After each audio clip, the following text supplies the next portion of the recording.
The next type of shot we're going to cover is an in-close shot, or a shot that takes place kind of right around the goal, maybe 2-3 yards in front of the goal. There are some things that we want to do basically exactly opposite of what we want to do for an outside shot.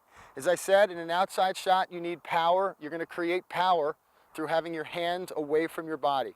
All right, when we shoot around the goal, we really don't need a lot of speed and power. We're going to talk about getting placement. So we want to have our hands in close to our body, okay? The next thing we want to do is we want to choke up on our stick in close, all right? We don't need all that extra leverage to create the power so we can have our hands in close. This gives us extra control of our stick in case there's a bad pass that we receive, all right? So choke up. Still try to keep your hands the same distance apart though. You can see my hands are about 12 or 13 inches apart. I'm just leaving a little bit of room on the butt end. Some players might ask, am I exposing my butt end by choking up in close? Not at all. If my hand is here or my hand is here, there's really no difference as far as the defenseman checking me. The power that we do need, I mean, we obviously need a little bit of speed to score, okay? We're gonna create through our wrists. We're not gonna create it through an upper body turn. We're gonna create it through a wrist snap. And basically it looks like this. Our hands are in close to our body, okay? And I'm just gonna snap my top hand over and pull my bottom hand under. You can see the stick is pretty close to my body. My hands are choked up. Just a quick little wrist snap to create power. If I put a ball in it, in my stick, you can see what it looks like.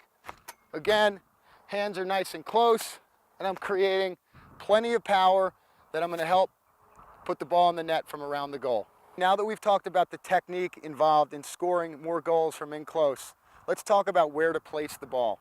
And I want to start with talking about where not to shoot the ball. And when I say not to shoot the ball, does that mean in a game you never shoot there? Absolutely not. We're just talking about percentages. So let's just talk about that real quick.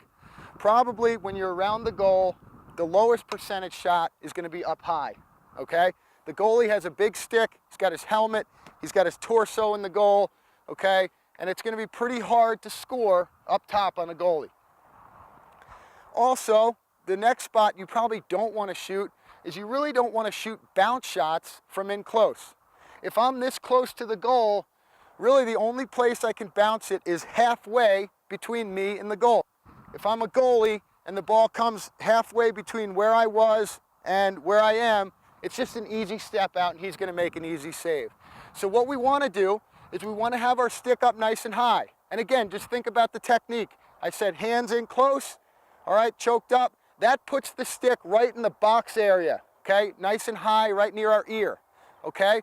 And what we want to do is we want to shoot the ball on a downward trajectory, okay? And I like to aim for the net about 1 foot off the ground, okay? Or I can bounce the ball past the goal line, all right? So this is what it'll look like. My stick is up nice and high. I hit that spot 1 foot off the ground. Okay, it could be on this side of the goal, okay? But again, all wrists, you can see I'm using all wrists, all right, and I'm shooting for that spot. That makes it a very difficult save for the goalie. He's up high, and the ball's coming downward right past his hip.